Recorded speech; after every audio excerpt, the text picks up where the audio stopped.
ہوا تھا، تو یہاں سب کچھ مل جائے تو زوال ہے، چند سال گزرنے کے بعد زوال ہے۔ تو اب اللہ کہہ رہا میں تمہیں ایک اس سے اعلیٰ چیز بتاؤں، انبئکم بخیر من ذالکم، کیا ہے؟ للذین اتقوا عند ربہم جنات تجری من تحتها الانہار خالدین فیہا وازواج مطہرہ ورضوان من اللہ واللہ بصیر بالعباد، کہ اگر مجھ سے دوستی لگا لو نا، تقویٰ کیا ہے؟ اللہ سے دوستی لگانا۔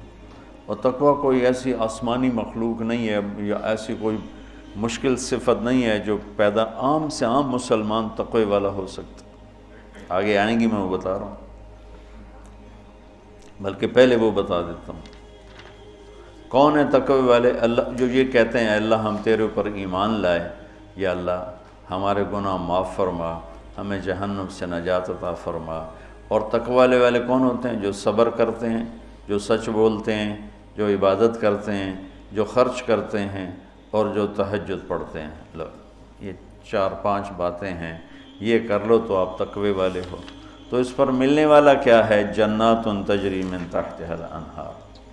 انسان جب سے پیدا ہوا ہے اور جب سے پروان چڑھ رہا ہے اور نسل در نسل آئیڈیل لائف کی تلاش میں، 18ویں صدی میں جب سائنس نے ایک دم آنکھیں کھولی اور انسان نے کائناتی علم دریافت کیے، تو ایک شور اٹھا کہ اب خدا کوئی نہیں ہے، اللہ کوئی نہیں ہے، یہ سارا سسٹمیٹک سسٹم ہے۔ تو ہم نے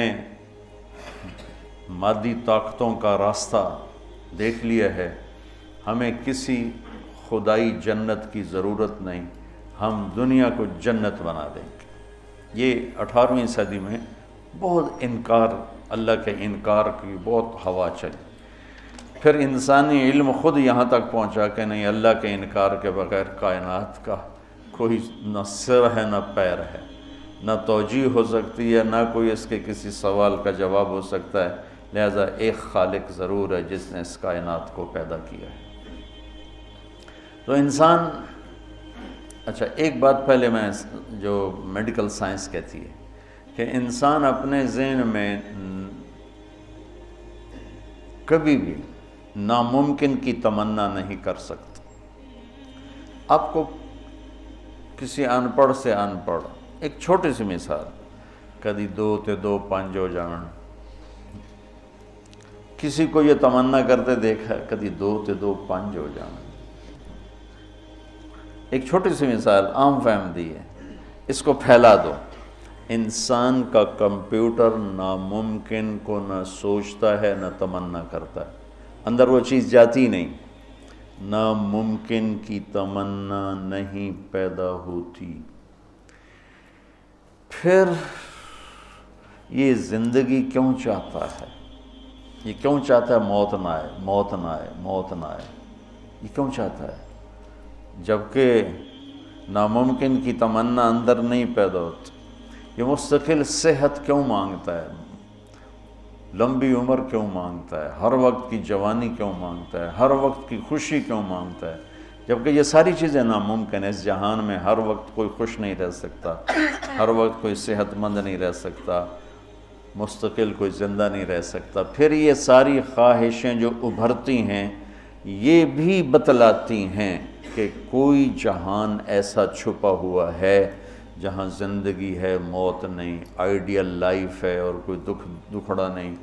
یہ خود، یعنی میں آپ کو سائنس کے لحاظ سے بات بتا رہا ہوں، اس کی ہمیں ضرورت کوئی نہیں، لیکن ابراہیم علیہ السلام نے کہا تھا وَلَٰكِن لِيَطْمَئِنَّ قَلْبِي، کہ دل کے اطمینان کے لیے یہ بھی ایک دلیل ہے عقلی اور سائنسی کہ انسان ناممکن نہیں سوچتا، تو پھر کیوں سوچتا ہے جوان رہوں، خوشیاں دیکھوں، غم نہ دیکھوں، موت نہ دیکھوں، عالی شان گھر ہو، عالی شان سواری ہو؟ یہ کیوں دیکھتا ہے کہ ایک جہان موجود ہے جہاں یہ عالی شان زندگی موجود ہے۔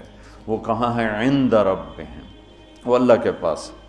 جنت کہاں ہے؟ 7ویں آسمان اس کی بیس ہے، 7واں آسمان، اور 7ویں آسمان سے بنتی ہے اور یوں اوپر جاتی ہے۔ تو ایسا نہیں کہ وہ بلڈنگ اوپر جاتے جاتے جاتے عرش سے مل گئی، وہ بیچ میں سپیسز ہیں، یہ ایک جنت ہے، پھر ایک یہ ہے، ایک یہ ہے، ایک یہ ہے، ایک یہ ہے۔ عرش کے ساتھ جا کر جو جنت مل گئی ہے کہ اللہ کا عرش اس جنت کی چھت بن گیا ہے، وہ ہے جنت الفردوس۔ ان الذین آمنوا وعملوا الصالحات کانت لهم جنات الفردوس نزلا اولئک هم الوارثون یرثون الفردوس۔ تو فردوس اعلیٰ جنت ہے۔ اللہ نے ساری جنتوں کو بنایا کن کن کن، مطلب اللہ کو کن، اللہ کوئی بیٹھا کن کن نہیں آکھی جاندہ، یہ صرف ہمیں سمجھانے کے لیے ہے، اللہ کو تو کن کہنے کی بھی ضرورت نہیں ہے، لیکن میرے نبی کا فرمان ہے باقی ساری جنت بنی میرے رب کے امر کے ساتھ، اور جنت الفردوس کو اللہ نے بنایا اپنے ہاتھوں کے ساتھ۔ تو یہ دنیا اللہ نے جس دن بنائی ہے، جس دن، اس سے لے کر آج تک اس کو ایک دفعہ بھی محبت سے نہیں دیکھا، اور جنت الفردوس کو جس دن بنایا ہے اس دن سے لے کر آج تک روزانہ دن میں 5 دفعہ رحمت کی نظر ڈالتا۔ اور جنت الفردوس کو ہاتھوں سے بنایا ہے تو کیا چیز بنی ہوگی؟ ہاتھوں سے بنایا ہے، وہ کیا چیز بنی ہوگی؟ جس دن بنایا تھا اس دن سے لے کر آج، اور آج سے جس دن اس میں جانا ہے، آنے والا زمانہ بھی موجود ہے، گزرا ہوا زمانہ کوئی 25 ارب سال ہے، 30 ارب سال ہے اس کائنات کو بنے ہوئے، تو اگر اسی عدد کو لے لیں تو میرے نبی کا فرمان ہے کہ اللہ جنت الفردوس کو روزانہ دن میں 5 دفعہ اس کا میک اپ کرتا۔ پہلے سے 5 دفعہ جس چیز کا میک اپ ہو وہ کیا چیز بنے گی؟ اچھا یہ تو دنیا ہے نا، چھوٹی چیز ہے، اس کا تو زیادہ میک اپ ہو نہیں، اس مسجد کا ہم میک اپ شروع کریں تو یہ چھوٹا سا حال ہے، سال 2 سال 3 سال میں ہم دنیا کے تارے توڑ کے لے آئیں، تو بھی چند سال کے بعد کوئی جگہ ہی نہیں ہوگی بھی اب کہاں کیا چیز رکھیں۔ میں اس پہ حیران ہوتا ہوں، ایک لڑکی دلہن بن رہی ہے نا، تو وہ پارلر پہ اسے 1 گھنٹہ 2 3 4 5 6 7 8 لگا دو، اس کے بعد وہ کیا کریں گے؟ منہ ایڈا سارا، تو اب اس کے اوپر پورا ڈبہ تو نہیں ڈال دیں گے پاؤڈر کا، یا ساری سرخی اس کے منہ پہ مل دیں گے، تو وہ تو بھوتنی بن جائے گی بجائے دلہن میں۔ تو ایک لڑکی ہے، ایک لڑکا ہے، ایک گھر ہے، اس کی ڈیزائننگ ہے، اس کا میک اپ ہے، کسی کو چند گھنٹے لگیں گے، کسی کو چند سال لگیں گے، اور پھر ختم، کہ بس اس سے زیادہ نہیں ہو سکتا ہے۔ لیکن میں جب بھی سوچتا ہوں میں گم ہو جاتا ہوں، حیرت میں گم ہو جاتا ہوں کہ اللہ نے جنت الفردوس کی ہر چیز، تم نوجوان بیٹھو، حور ہی کہہ دیتا ہوں، جنت کی حور کو اللہ نے پیدا کیا امر کن، باقی جنتیں، اور جنت الفردوس کی حور کو پیدا کیا اپنے ہاتھوں سے پیدا کیا۔ تو کن اور حادثے کا کتنا فرق ہے۔ پھر جس دن پیدا کیا تھا اس دن سے لے کر آج کتنے سال ہو چکے ہیں؟ 30 ارب سال سے روزانہ پہلے سے 5 گنا زیادہ اللہ اسے خوبصورت کر دیتا۔ تو کیا کرتا ہے؟ اور اس کے اندر میک اپ کو قبول کرنے کی کتنی کیپیسٹی ہے، کتنی طاقت ہے کہ وہ روزانہ پہلے سے 5 گنا زیادہ خوبصورت ہوئی جا رہی ہے۔ اس کی ایک چارپائی لے لو، ایک کرسی لے لو، ایک پتا لے لو، ایک تنکا لے لو، ایک مور لے لو، ایک کبوتر لے لو، ایک پانی کا دریا لے لو، شراب کا جام لے لو، سراہی لے لو، بستر لے لو، پردہ لے لو، پلنگ لے لو، گھوڑا لے لو، کوئی چیز جنت کی لے لو، ہرن لے لو، مور لے لو، کوئی چیز، ہر چیز کو اللہ پہلے سے 5 گنا زیادہ حسین۔ آج 5 دفعہ مکمل ہو گیا، کل آئے گا پھر 5 دفعہ پہلے سے زیادہ حسین۔ 30 ارب سال سے جس چیز کا میک اپ ہو رہا ہو اور آئندہ زمانوں میں بھی اس کا ہونا ہی ہے، اور میک اپ کرنے والا بھی اللہ ہو تو وہ کیا چیز بنی گی، کیا چیز ہو؟ اور دنیا کو جنت بنا بھی لو تو موت کا کیا کرو؟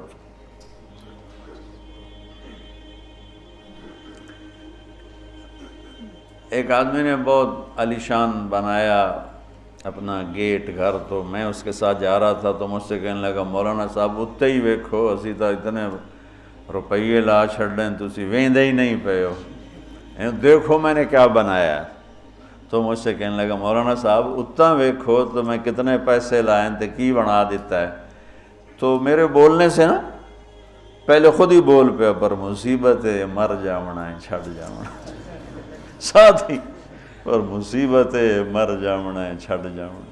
میں کہا بھائی ہوں دس، تو آپ ہی دس دیتا ہے، میں نے ویکھ کی کرنا؟ تو کیا علاج کریں؟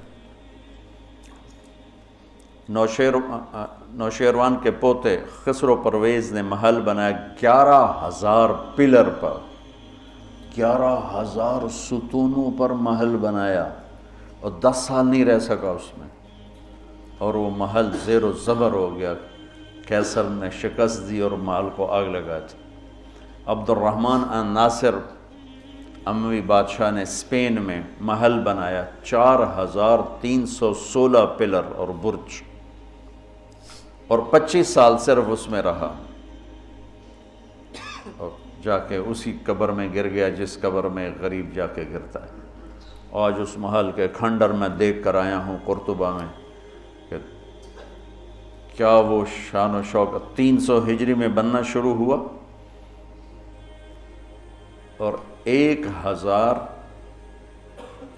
خچر سامان ڈھونے کے لیے، اور 10,000 مزدور مستری راج اس پہ کام کرنے کے لیے، چونکہ اس مینول کام تھا سارا، مشینی کام تو تھا نہیں، اور پوری دنیا سے سونا چاندی ہیرے لائے گئے، اور مختلف جگہ پہ پارے کے تالاب بنائے گئے سورج کی گردش کو سامنے رکھ کر، کہ پارا چونکہ ٹکتا نہیں، یوں یوں کرتا ہے تو سورج کی شعائیں اس پر پڑتی، اور جب وہ پارا ڈانس کرتا تو شعا بھی ڈانس کرتے ہی اوپر جا کے محل پہ پڑتی، تو پورا محل یوں رقص کرتا ہوا نظر آتا تھا، یوں سارا محل جھومتا نظر آتا تھا۔ اتنا اس اللہ کے نیک بندے نے تباہ کیا پیسہ قوم کا، اور ٹوٹل 25 سال، اب 350 میں وہ مر گیا، اور اس کی سوانے میں لکھا ہے 50 سال میں نے حکومت کی اور ہر دشمن کو زیر کیا، لیکن میں نے اپنی خوشی کے دن گنے 50 سال میں تو صرف 14 دن تھے، صرف 14 دن۔ تو اب اس کا کیا علاج ہے کہ آپ نے سب کچھ بنا لیا، موت کو بھگاؤ؟ جب موت ہے تو اللہ کہتا ہے یہ آئیڈیل ہوم نہیں بن سکتا، لہٰذا یا مجھ سے دوستی کر لے، تقوی اختیار کر لے، پھر تو دیکھ میں تیرے لیے جنت بنا کے بیٹھوں۔ 7ویں آسمان سے چلتی ہے، اور پھر یہ درجات ہیں، 100 درجات تو صرف جنت الفردوس کے ہیں، اور باقی پتہ نہیں کیا چیز۔ اچھا 7ویں آسمان پہ یہ اس کی 7واں آسمان اس کی بیس ہے، اور پھر 7ویں آسمان سے باہر نکل گئی، جیسے ہم وہ لوہا ڈال کے اور آگے شیڈ بنا دیتے ہیں، نیچے کوئی ٹیک نہیں ہوتی لیکن لوہے کے سریے ڈال کے شیڈ بنا دیتے ہیں، جنت کو اللہ تعالیٰ نے 7ویں آسمان سے یوں باہر نکالا ہے۔ کتنا باہر نکالا ہے وہ اللہ ہی بہتر جانتا ہے۔ پھر اس کو اوپر اٹھایا ہے اور اپنے عرش کو اس کی چھت بنایا ہے۔ جنت الفردوس کے لیے اللہ کا عرش چھت ہے اس مسجد کی چھت کی طرح، اور باقی جنتوں کے لیے اللہ کا عرش چھت ہے آسمان کی طرح، آسمان کی طرح۔ تو اس میں ایک تنکا لکڑی یا گھاس، وہاں کا تنکا بھی سونے چاندی سے بنا ہوا ہے، یہاں کے درخت لکڑی کے۔ ایک کہنے لگا سونے چاندی سے پھل کیسے آئے گا؟ میں نے کہا لکڑ تو پھل کے میں آ جاتا، یہ کوئی ہے عقل میں آنے والی بات کہ لکڑی سے پھل نکل ہے؟ لیکن چونکہ ہم ہر وقت دیکھتے رہتے ہیں تو وہ ہمارا ذہن اسے قبول کر چکا ہے. ورنہ کوئی عقل کی بات ہے کہ لکڑی میں سے آم نکل آتا ہے اور لکڑ میں سے انگور نکل آتا ہے, چھوٹی سی بیل میں سے اتنا بڑا تربوز نکل آتا ہے. یہ کیا چکر ہے؟ زمین پر پڑے پڑے پڑے پڑے پڑے اتنا ہو جاتا ہے. وہ کہتے ہیں کوئی فلسفی جا رہا تھا تو اس نے دیکھا اتنا بڑا تربوز زمین پہ پڑا ہوا اور آم لگے ہوئے درخت پر, تو کہنے لگا ایک ہی گل ہوئی, چھوٹے چھوٹے اتنے لا دیتے ہیں تو وڈے نو ہیٹھاں پاتا ہے. تو ابھی اسی سوچ میں تھا تو ایک کام ٹوٹ کے اس کی ٹنڈ پہ لگا, کہنے لگا سمجھ آ گئی یہ میرے اتنے ہندوانہ ڈاندا تو میرا کی حال ہے,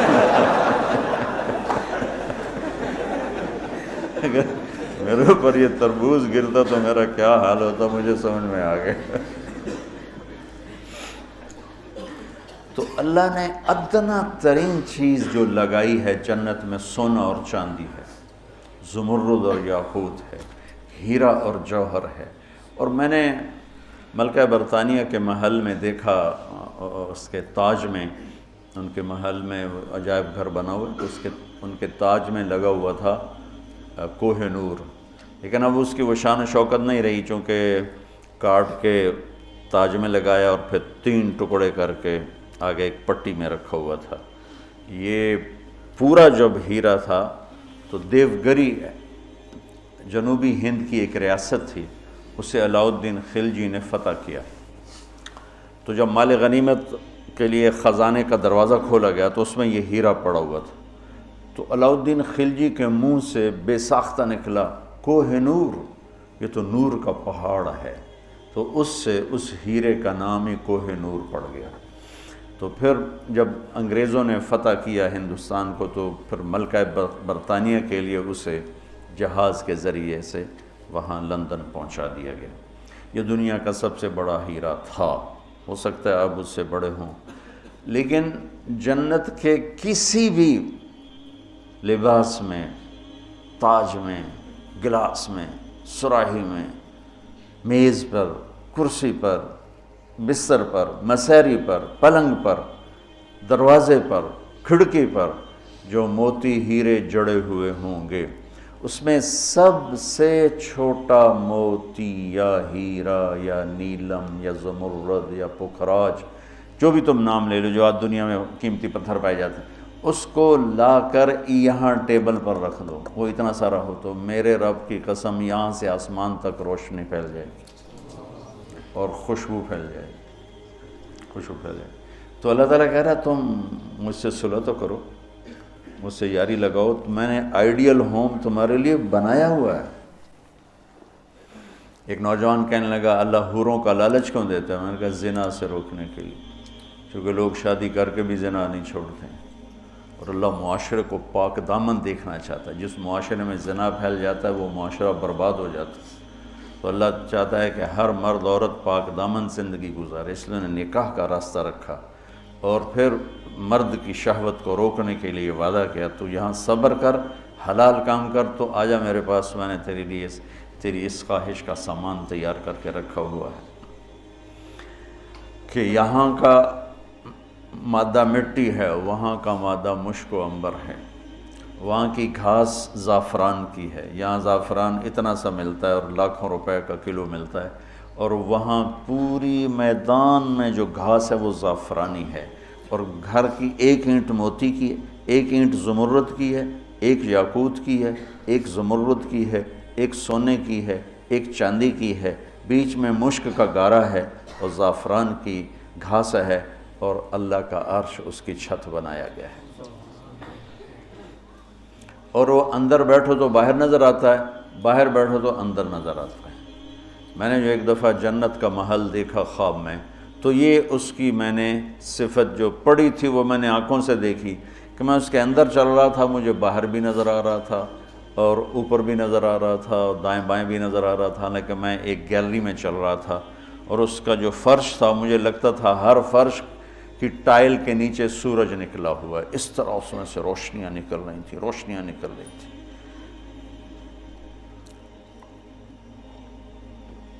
میں حور کو بیان کرتا ہوں جو ابن القیم نے لکھا ہے, لیکن جو میں نے دیکھی ہے وہ میں بیان نہیں کر سکتا. میں اس اب بھی دیکھ رہا ہوں,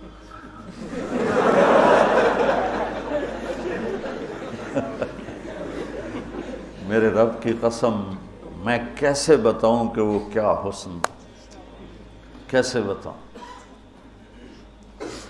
یقین مانو میں کتنا جنت کو بولتا ہوں، اور میں جنت کے حوروں کو بولتا ہوں جو لکھا ہوا ہے، لیکن جو اللہ نے مجھے دکھایا وہ میرے پاس نہ لفظ ہے، اس کی مسکراہٹ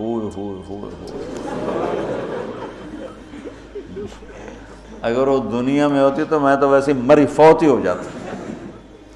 اس لیے میرے نبی کا فرمان ہے کہ لولا ان اللہ قضا لأہل الجنت الا يموتوا لماتوا من حسنها وجمالها، اللہ نے جنت کی لڑکی کو ایسا حسن و جمال دیا ہے، اگر موت مرنا گئی ہوتی تو اس کو دیکھ کے آنکھیں برداشت نہ کرتی، کلیجے پھٹ جاتے، مر جاتے۔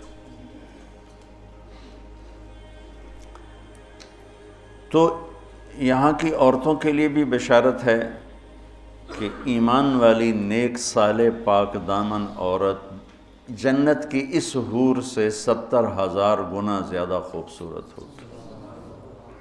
70,000 گنا کا مطلب ہوتا ہے لا محدود۔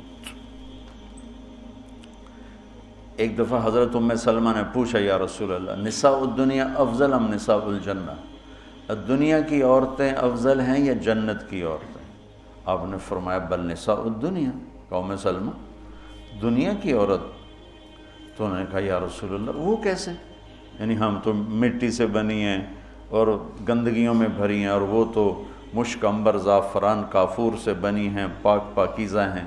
تو آپ نے فرمایا ام سلمہ بصلاتہن وصیامہن وعبادتہن للہ عز وجل، ام سلمہ یہ ان دنیا کی عورت نماز پڑھتی ہے، روزہ رکھتی ہے، اللہ کی بندگی کرتی ہے، اس وجہ سے البس اللہ وجوہہن النور، اللہ ان کے چہروں پہ اپنا نور ڈالے گا، وَأَجْسَادَهُنَّ الْحَرِيرُ، اور ان کے جسم کو ریشمی لباس سے سجائے گا، وَأَمْشَاطُهُنَّ الذَّهَبُ، اور ان کی کنگھیاں سونے کی بنائے گا، وَمَجَامِرُهُنَّ الْأُلُوِّ، یہ میں نہیں دکھاتا یہ جو عود ہے الوف، یہ پڑھن ایسا میں بیچارہ ماٹھا عود ہے، وہ تو جنت کا عود ہوگا، مجامر۔ کوئی دینا کوئی چیز پکڑنے کے لیے، یہ ٹیشو پیپر دے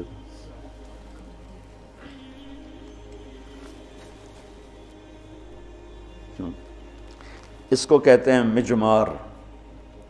مجمار کا اردو میں لفظ دھونی دینے کی چیز ہے، اس میں مجامر جمع ہے مجمار، کہ اس طرح ان کے سامنے ہوں گے اور اس میں عود جل رہا ہوگا اور اس کی خوشبو پھیل رہی ہوگی۔ یہ دنیا کی عود ہے، ساری مسجد میں خوشبو آتی کہ نہیں آتی؟ ہم ماٹھی سی چیز ہے، تو وہ کیا چیز ہوگی؟ اور خوشبو ایک بہت بڑی یعنی فریش کرنے والی ایک نعمت اللہ نے بنائی ہے، کہ دماغ کی غذا ہے خوشبو، آنکھوں کی غذا ہے سبزہ، اور دماغ کی غذا ہے خوشبو۔ اللہ تعالیٰ نے اس کو خوشبوؤں سے بھر دیا ہے۔ عرفہا لہم کا ایک ترجمہ ہے کہ جنت کو اللہ تعالیٰ ان کے لیے خوشبودار بنا رہا ہے، عرف خوشبودار بنانا۔ ایک اور ترجمہ بھی ہے لیکن ابھی اس کی مناسبت سے مجھے یاد آیا کہ عرفہا لہم، کہ آ جاؤ ایک دفعہ مجھ سے دوستی لگا کے، پھر ایسی جنت دوں گا جس میں خوشبوئیں خوشبو ہوگی، اور ایسی خوشبو ہوگی کہ یہ ادھر تو لگاتے ہیں اور تھوڑی دیر بعد وہ ختم ہو جاتی ہے، وہ تمہیں ہمیشہ مہکائے رکھے گی اور تمہیں ہمیشہ تر و تازہ رکھے گی، خوش و خرم رکھے گی۔ تو اللہ تعالیٰ فرمایا تم میرے پاس آ جاؤ، تو تم جس آئیڈیل ہوم کو ڈھونڈتے ہو وہ میں نے تمہارے لیے تیار کیا ہوا ہے۔ تجری من تحتها الانہار، پانی یا انہار دریا کو کہتے ہیں، کہ وہ دریا ہی دریا ہیں۔ اصل میں یہ دریا وہ ایک کنایا ہے، یہ ہے اس کے لیے خوبصورتی کے لیے، کہ پانی سے حسن آتا ہے۔ لوگ سردیوں میں گرمیوں میں مری جاتے ہیں، ناران جاتے ہیں، لورالائی نہیں جاتے، فورٹ منرو نہیں جاتے، وہ بھی ٹھنڈا ہے، لیکن وہ اتنا ویران ہے کہ اس پہ سبز نام کی شائی کوئی نہیں۔ اور کیوں نہیں ہے کہ پانی کوئی نہیں؟ پانی نہ ہونے کی وجہ سے کالے پہاڑ ہیں۔ مری ناران کاغان میں پہاڑ سرسبز ہیں کیونکہ وہاں پانی بہت زیادہ ہے۔ تو انہار انہار انہار، یہ اشارہ ہے خوبصورتی کی طرف۔ اور انہار دریا سے حدیث ایک یاد آ گئی، وصف الجنہ فی وصف الجنہ، یہ ایک مسقطی عالم کی لکھی ہوئی کتاب تھی، مجھے اچانک یاد آ گئی کہ وہ دریا میں ان کے بحری جہاز چلیں گے، ایک ایک جہاز اتنا بڑا ہوگا کہ پوری دنیا اس کے مقابلے میں حقیر ہوگی، دنیا پوری 24,000 کلومیٹر کی دنیا اس جہاز کے سامنے حقیر ہوگی۔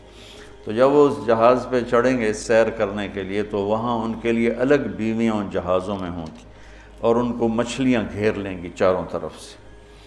تو ان کو سلام کر کے کہیں گی، اللہ کے دوست مجھے کھاؤ گے؟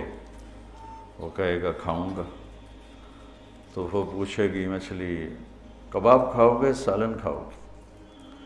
تو وہ کہے گا اتنے تو آؤ اندر ہی گلاں کیتی جان۔ تو پھر وہ چھلانگ لگا کے اوپر آ جائے گی۔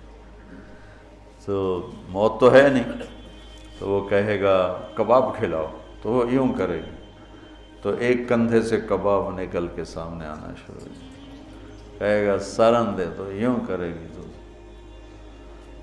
میں یہ بنگلہ دیش میں حدیث بیان کرتا ہوں، بہت مزہ آتا ہے، کیونکہ بنگالی بڑے خوش ہوتے ہیں، ان کی غذا مچھلی ہے نا۔ ایک دفعہ پہلوانوں کو اکٹھا کیا ہم نے، زندگی میں پہلی دفعہ میں نے پہلوان اتنے دیکھے، اور پہلی دفعہ ان سے میں نے بات کرنی، میں پریشان، یا اللہ میں ان سے کیا بات کروں، سارے انج کر کے اڈی اڈی کنی، اڈے اڈے سر تے کن، کسی دا اینج کسی دا اینج کسی دا اینج، تو اینج کر کے پے ہوئے، میں کہا یا اللہ میں انہاں بلائی نو کی گل کراں، انہاں دی کھوپڑیاں کتھوں گل جاؤں۔ کبھی زندگی میں پہلوانوں سے بات نہیں کی، تو بڑا پریشان بڑا پریشان۔ ظہر کی نماز کے بعد بیان تھا، مونی روڈ وہ پہلوانوں کا اکھاڑا ہوتا تھا۔ خیر نماز ظہر کی ہو رہی تھی، تو نماز کے دوران اللہ نے نا میری راہبری فرمائی، مجھے ایک حدیث یاد آ گئی۔ تو بیان شروع ہوا تو وہ ان کے بیٹھنے کا انداز ایسا جیسے کہ اکھاڑے میں ہی بیٹھے ہوئے ہیں، وہ لتاں لمیاں کیتی ہوئی ہیں، تو منہ اتنا کیتا ہوا، میں تو نہ دے سامنے چڑا جا بیٹھا ہوا سا۔ تو میں نے ان سے کہا دیکھو بھائی، یہاں سے میں نے بات شروع کی، دیکھو بھائی اصل زندگی ہے جنت، اور دنیا ہے عرض، اور جنت میں جانے کا سب سے زیادہ مزہ پہلوانوں کو آئے گا۔ وہ سارے ذرا اینج ہو گئے، پہلے اینج ہو گئے، پہلوانوں کو بڑا مزہ آئے گا جنت میں جانے کا، اس لیے کہ جنت کا پہلا کھیل جو اللہ ہمیں دکھانے والا ہے نا، پہلی انٹرٹینمنٹ جو جنت کی ہوگی سب سے پہلی، وہ مچھلی اور بیل کی کشتی ہوگی۔ اب ہمیں تو کشتی آتی نہیں، تو ہمیں تو نہیں پتہ لگے گا بھئی مچھلی نے کیا داؤ لگایا، بیل نے کیا داؤ لگایا۔ تم سارے پہلوان ہو، تمہیں پتہ ہے داؤ کیا ہوتا ہے۔ جب بیل داؤ لگائے گا تو اس لیے نعرے مارو گے، جب مچھلی داؤ لگائے گی پھر تم نعرے مارو گے، اور تمہیں وہ مچھلی اور بیل کی کشتی دیکھنے کا جو مزہ آئے گا وہ ہمیں تو آئے گا نہیں۔ یہاں سے بات چلی، وہ تھوڑے تھوڑے ان کی آنکھیں کھلی۔ تو اللہ تعالیٰ نے ایک عجب گھر بنایا ہے، اور ہمیں ذوق ہی نہیں، چونکہ جنت کے تذکرے ہی کوئی نہیں۔ اور زندگی گزر گئی ہے سفروں میں، جتنا عرب میں جذبہ ابھرتے دیکھا نا جنت کا، وہ اجمی تو ٹھنڈے برف کھا کے بیٹھے ہوں گے۔ ایک دفعہ میں تھوڑا فرق کرو، بس میں تھا یہاں ایک عرب جماعت آئی ہوئی تھی، وہ میں گیا ان کو ملنے، وہ تعلیم کرا رہے تھے، اس میں ایک بدو وہ یوں کر کے نا تعلیم میں سویا ہوا تھا یوں کر کے، تو انہوں نے مجھے کہا آپ تھوڑی بات کر لیں، تو میں نے بات شروع کر دی، وہ سویا رہا، مجھے خیال آیا اس بابے نے اٹھاواں کہ میں، تو تھوڑی دیر کے بعد میں نے جنت شروع کی نا، تو وہ پہلے یوں ایسے سویا ہوا تھا بالکل، جب جنت شروع ہوئی تو اس نے مجھے یوں دیکھا، یوں ایک آنکھ سے دیکھا، ایک آنکھ، اور کافی دیر ایسے دیکھتا رہا، پھر یوں ہوا، پھر یوں ہوا، وہ پھر ایک دم جمپ لگایا، اور میں نے آئینہ کھولی نا کہ آئینہ کیا چیز ہے، تو پھر جمپ لگا کے ناچنا شروع ہو گیا، حور حور حور حور۔